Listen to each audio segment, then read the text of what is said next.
बैठ गया और वेट करता रहा। और बाबा ने मुझे यही बताया कि जब तक आप प्रार्थना नहीं लगाओगे तब तक किसी को कुछ नहीं दिखेगा, चाहे वो भाव दृष्टि से देख सकेगा लेकिन वो नहीं। नहीं जाऊंगी ऐसा करके जब आपने प्रार्थना लगाई, ऊर्जा दिख रही थी। सिर्फ प्रार्थना लगाने के बाद ऊर्जा का वेग कम होने लगा।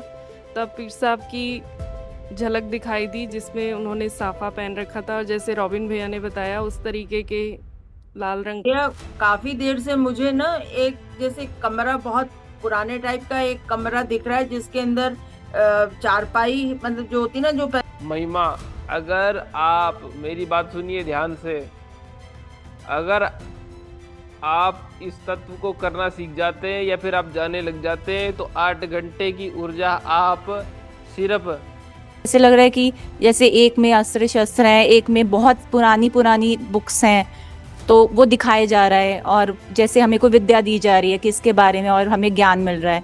जो आगे हमारे आगे दूर चल रहे हैं वो कुछ आधे घंटे 40 मिनट में प्राप्त कर सकते हैं। इसीलिए लोगों के दर्शन किए जाते थे, देवताओं के दर्शन किए जाते थे पहले के जमाने में। हमें बता रहे हैं और हमें बोला गया है कि आप देखते चलें। तो ऐसा लग रहा है कि रूम्स के थ्रू एक एक कॉरिडोर सा बना हुआ है और उस कॉरिडोर में हम तब तक घूम रहे हैं। तो मुझे भी दिखाई दिया। मुझे सेम नजर आ रहा है, बिल्कुल जैसे रोबिन भैया बोल रहे हैं। सेम नजर आ रहा है, बहुत बढ़िया। तो ड्रेस जैसे बहुत बहुत प्यारा सा था और उसमें ना पूरा डायमंड जैसे है ना, वो जैसे से छोटे छोटे है ना ऐसे से हैंग हो रहा था भैया उसमें, उनके ड्रेस में वो इतना शाइन और इतना कलर ग्लिटर हो रहा था।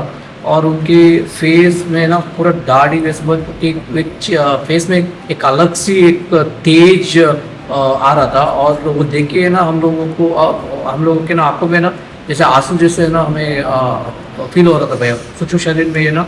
जब हम एस्ट्रल ट्रैवल करते हैं तो हम ऊर्जा ट्रांसफर कर लेते हैं।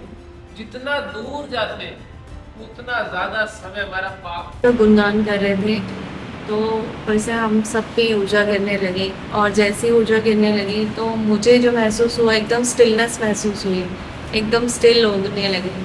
सामने से इतनी तेज रोशनी दिखाई देती है, जो रामदेव पीर बाबा का जो सिंहासन है वहाँ पे। मैंने बोला मुझसे दिखाई नहीं दे रहा।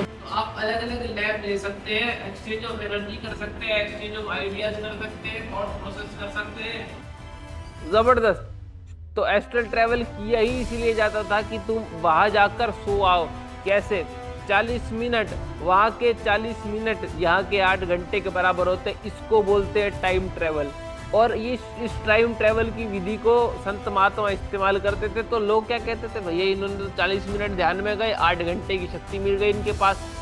वहां जाकर ये 8 घंटे रहकर ऊर्जा प्राप्त करके रेस्ट कर खा पी। सारे दूत हैं, अगर वाइट रोशनी के अंदर देखा जाए तो बहुत सारे दूत हैं, सब लाइन से मतलब लगे हुए हैं कहीं ले जाने के लिए।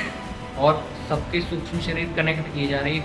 वो वाइट लाइटिंग पोर्टल जैसा काम कर रही है, एक कवच आप कह लीजिए या एक पोर्टल कह लीजिए।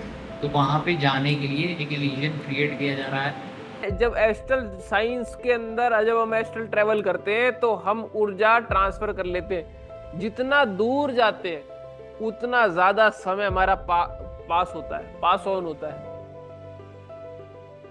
जितना दूर जाएंगे उतना समय हमारा टाइम जो है जल्दी चलेगा।